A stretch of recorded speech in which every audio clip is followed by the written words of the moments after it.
The Last House on the Left, The Last House on Dead End Street, The House at the Edge of the Park, and in 2012 we got House at the End of the Street, starring Jennifer Lawrence. Remember, it was her breakout year, and this came out later in the year in the fall time. I'm surprised it didn't do as well as I might have thought it would. Actually, movies really don't do well at that time, usually because it's back to school time. Even though this was her breakout year, like I was saying, she played the character in the main character in the Hunger Games. And so the whole trailer gives you a lot of suspense and mystery. You don't know what's going on. It's described as a psychological thriller, and it is that, but it's really kind of like a slasher. And it's not even nothing close to as atmospheric as like a movie like When a Stranger Calls, but there is some gore in this, and there's a book tie-in, and basically Jennifer Lawrence and her mom, if you've seen the trailer, they move in, and they moved into this house out in the wilderness, kind of in the suburbs, in a wooded kind of neighborhood. And the house next door to them, there was a double murder, and Jennifer Lawrence's character is like, it's really not that serious. In Chicago, people got shot up on the block all the time on our street. And she just kind of shrugs it off. And then basically what happened with the double murders is there was a family of four. The daughter, who was brain damaged, killed the two parents. And then their son, who's about 22 or something, still lives at the house and owns the house now because the parents are dead. And they actually say that the daughter isn't, or they don't know where the girl who killed them is. She could be dead. They think she drowned in the local dam, which makes no sense.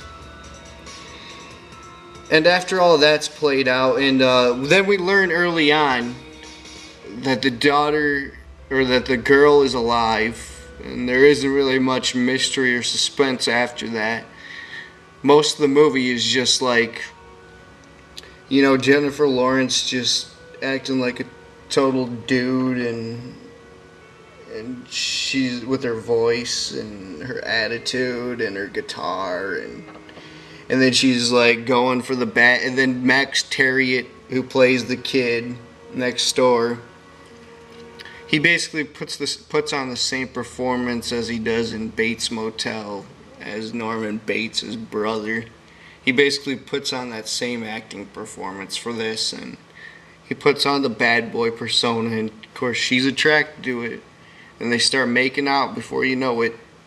And then it's just Elizabeth Shue.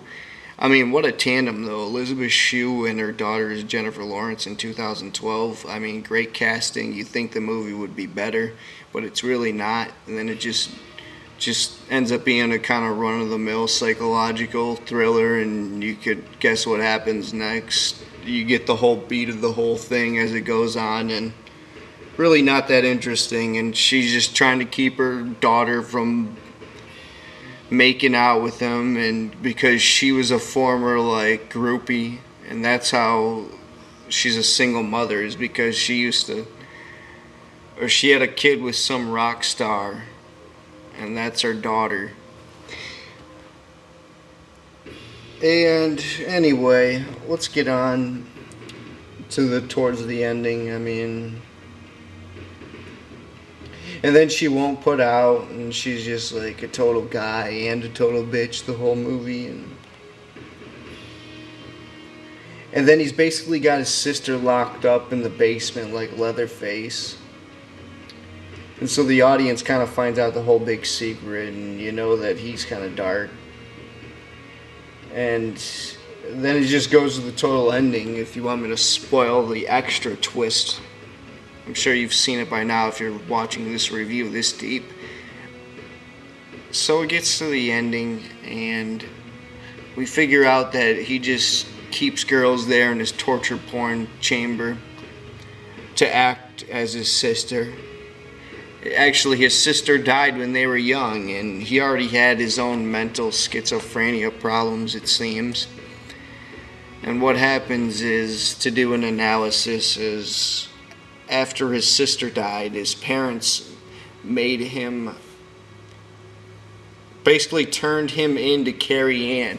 Kind of like how Angela Baker got turned into a guy in the Sleepaway Camp series.